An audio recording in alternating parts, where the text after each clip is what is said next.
देखिए पहली बात तो एम्पियर देखो है क्या चीज, पहले हम ये समझते हैं। एम्पियर ने एक बात बोली कि अगर किसी वायर में से करंट जा रहा है, पहली बात तो उस केस में लगाओगे आप। एम्पियर लॉ लगाने के लिए कम से कम एक वायर होनी चाहिए, एक हो चाहे दो हो चाहे 10 हो, एक से ज्यादा होनी चाहिए, और उनमें से करंट जाना चाहिए। पहली बात तो ये, ठीक।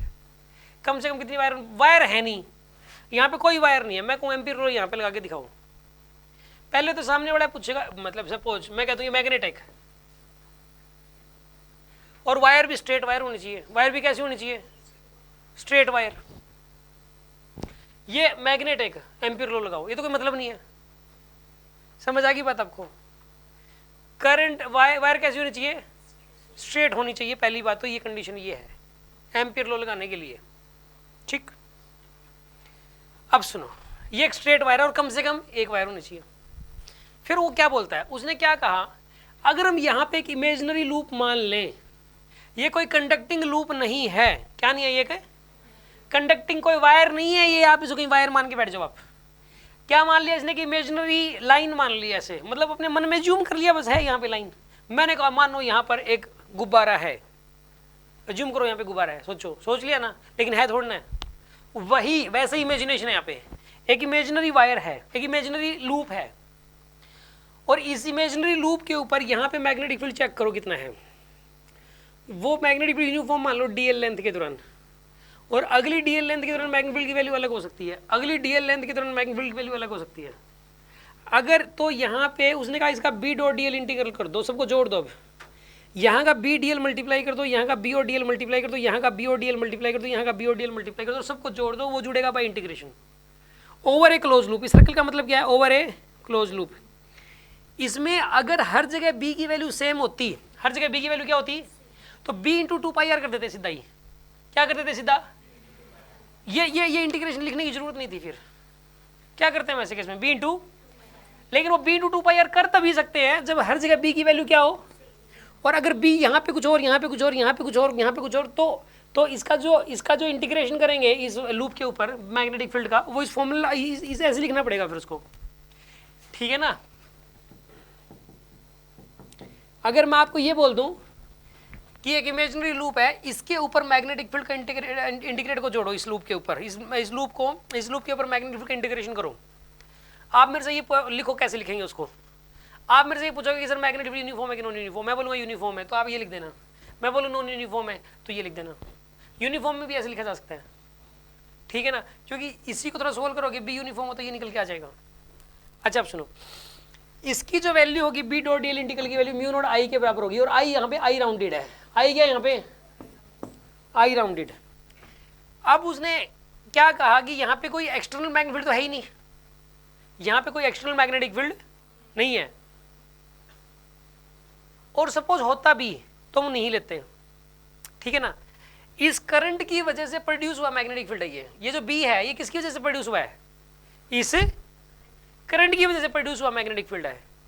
ये आसपास का कोई और मैग्नेटिक फील्ड जुड़ने के बाद नहीं है ये वाला बी, ठीक है ना। ये एक्सटर्नल नहीं है, ये इस वायर का अकेले का मैग्नेटिक फील्ड है। अब सुनो, ये इस पर्टिकुलर लॉ में ऐसा है, हमेशा के लिए आप ये चीज नहीं लगा सकते। अब सुनो, उसने एक बात और बताई कि उसने कहा कि ये जो लूप है, अब लोगों ने कहा चलो एक बात बताओ जी, आप ये कह रहे हो कि एक इमेजिनरी लूप ले लो, तो क्या ये वायर इस इमेजिनरी लूप के सेंटर से पास होना जरूरी है? उसने कहा नहीं, नहीं है जरूरी। अगर ये वायर सेंटर से पास होगी तो बी हर जगह सेम होगा उसमें। तो अगर वायर ऐसे जा रही है ऐसे, अब बी हर जगह सेम नहीं होगा, हर जगह अलग अलग होगा। उसका भी अगर ये चीज निकाल लो, सोल्व करके, सोल्व करोगे, कोई मैथमेटिशियन सोल्व करेगा, क्योंकि ना हर जगह बी अलग अलग होगा इसमें तो, और हर जगह बी अलग अलग हो जाएगा तो इसको सोल्व करना बड़ा मुश्किल काम हो जाएगा। तो लेकिन कोई सोल्व करे इसको, कोई मैथमेटिशियन, तो सोल्व करने के बाद आंसर यही आएगा म्यू नॉट आई राउंडेड। मतलब जरूरी नहीं है कि वो इमेजिनरी लूप आपको इस तरीके से मानना है कि वायर उसके सेंटर से ही पास करे। उसने ये बात भी बोली। एक और बात उसने साथ में एक बात और बोली कि जरूरी नहीं है कि ये लूप सर्कुलर ही हो, ये वाला लूप आप ऐसा भी ले सकते हो ट्रायंगुलर, ये एक ऐसा लूप भी ले सकते हो ऐसा, या फिर आप इस लूप को ऐसे भी ले सकते हो, ठीक है, जनरल शेप का, लेकिन वो लूप उसको राउंड करे, ठीक है ना। इसके ऊपर भी अगर बी डॉट डेल इंटीग्रल करोगे तो म्यू नॉट आई राउंडेड के बराबर आएगा। उसने ये बात बोली। उसने एक बात और पूरी बोली, उसने कहा जरूरी नहीं है कि एक ही वायर हो, मतलब जैसे कि यहाँ पे बहुत सारी वायर हैं, ठीक है, इसमें से 3 एम्पियर जा रहा है, इसमें से 2 एम्पियर जा रहा है, इसमें 6 एम्पियर जा रहा है। अगर यहाँ पे एक लूप बना दिया जाए ऐसे, तीनों लाइनें इसमें जा रही हैं, तीनों वायर्स, तो इसके ऊपर मैग्नेटिक फील्ड चेक किया जाए हर जगह क्या क्या है यहाँ पे, और उस मैग्नेटिक फील्ड को इस लूप के ऊपर इंटीग्रेट किया जाए, मतलब B dot D L integral निकाला जाए। इस बात को बोलते हैं line integral of magnetic field over a close loop. इसको बोलने का तरीका है ये वाला, स्टैंडर्ड लैंग्वेज है, सब्जेक्टिव में काम पड़ता है, मैंने लिखवा रखा है सब्जेक्टिव में। ये जो चीज़ मैंने लिखी हुई है ना, इसको बोलने का तरीका है line integral of magnetic field over a close loop. इसको बोलने का तरीका है ये वाला। इसकी जो वैल्यू आएगी वो आएगी mu not I rounded. I rounded कितना हो जाएगा, 6 2 8 और 3 11 इंटू 11, ये आंसर आएगा इस केस में। ये है एम्पियर लॉ। अब इस एम्पियर लॉ में क्या है, सिर्फ वायर है, करंट कैरिंग वायर है हमारे पास, और कुछ नहीं है आसपास, और जो हम एक इमेजिनरी लूप मान रहे हैं, और इस इमेजिनरी लूप के ऊपर मैग्नेटिक फील्ड किसकी वजह से देख रहे हैं, उन वायर्स की वजह से मैग्नेटिक फील्ड जो होगा वो देख रहे हैं। आगे बात समझ में आपको। हम वहां पर कोई मैग्नेट मुग्नेट है ही नहीं, और ना ही मैग्नेट लेके आना, और ना ही किसी और की वजह से, अगर बाय द वे कोई मैग्नेट वहां गया, कोई एक्सटर्नल मैग्नेटिक फील्ड आ गया, इन आप कहोगे सर अब क्वेश्चन क्या मन में, शायद इसका जो क्वेश्चन था कि सर हमने ये जो वायर रख दी ये किसी एक्सटर्नल मैग्नेटिक फील्ड में ही रख दें, हम किस में रख दें, एक्सटर्नल मैग्नेटिक फील्ड में रख दिया, और अब आप कह रहे हो कि एम्पियर के अकॉर्डिंग हमने एक इमेजिनरी लूप बना दिया। अब इस इमेजिनरी लूप पे हमने मैग्नेटिक फील्ड का इंटीग्रेशन करना है, तो वहां पर मैग्नेटिक फील्ड दो हैं, एक तो इस वायर का मैग्नेटिक फील्ड होगा वायर की वजह से, एक वो एक्सटर्नल वाला होगा। तो क्या वो जो नेट मैग्नेटिक फील्ड है उसका लाइन इंटीग्रल करेंगे हम लोग, या फिर अकेले इस वायर की वजह से जो मैग्नेटिक फील्ड है उसका लाइन इंटीग्रल करोगे? तो इसका आंसर ये है कि इस वायर की वजह से जो मैग्नेटिक फील्ड है सिर्फ उसका लाइन इंटीग्रल करोगे, एक्सटर्नल मैग्नेटिक फील्ड में इसको रखोगे ही नहीं। मतलब एम्पियर लॉ लगाते वक्त एक्सटर्नल मैग्नेटिक फील्ड होना ही नहीं चाहिए, ये इस बात का जवाब।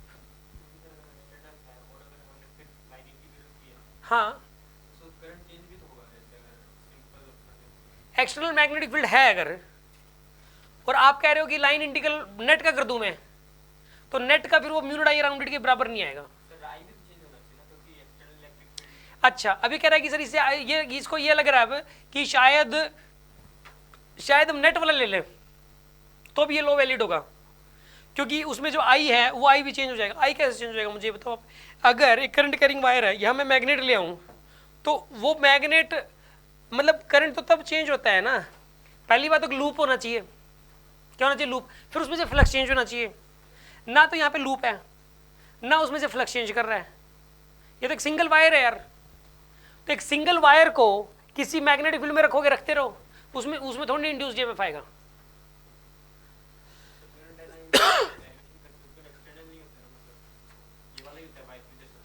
जो ये कह रहा है अब कि म्यू नॉट आई एन वाला जो केस है, अब सुनो, अब जो सोलेनोइड वाला केस है, सोलेनोइड वाले केस में यहां पे मैं करंट गया ऐसे गया, ठीक है। अब ये कह रहा है कि सर आपने यहां जो मैग्नेटिक फील्ड निकाला है यहां पे, वो क्या होता है, म्यू नॉट एन आई या म्यू नॉट आई एन, ठीक है। इसमें बी किसकी वजह से निकला, ये जो बी निकलेगा ये क्या एक ही टर्न का करंट है? एक ऑप्शन तो एक ही टर्न का करंट का, एक ही टर्न में जो करंट जा रहा है उसकी वजह से मैग्नेटिक फील्ड है, या फिर ये जितनी भी टोटल टर्न्स हैं उनमें से जो करंट जा रहा है सब में, उन सब का इफेक्ट मिला के नेट मैग्नेटिक फील्ड है यहाँ का, या फिर एक यहाँ पे एक्सटर्नल फ्लक्स और अप्लाई कर दिया, एक मैग्नेट और ले आए कहीं से, क्या वो भी है यहाँ पे? तो इसका आंसर ये है कि ये सारी वायर्स में से जो करंट जा रहा है, सारी वायर्स में से जो, उनकी वजह से नेट मैग्नेटिक फील्ड है, एक टर्न की वजह से नहीं है। और अगर एक्सटर्नल वाला यहाँ पे रख भी देंगे तो वो वाला इंक्लूड नहीं करेंगे। अगर हम यहाँ पे एक्सटर्नल मैग्नेट रख देंगे, उसकी वजह से फ्लक्स पास हो रहा होगा, तो वो वाला मैग्नेटिक फील्ड नहीं लेंगे।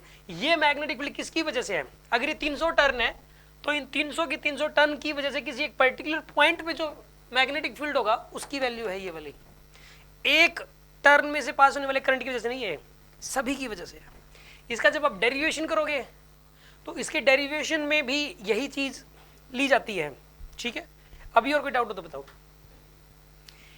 इसमें भी एक्सटर्नल को देखोगे ही नहीं, यहां पे भी कोई एक्सटर्नल मैग्नेटिक फील्ड रख दे तो उसको इंक्लूड नहीं करोगे आप, उसको मिला के ये म्यूड आयन नहीं है, ठीक है जी।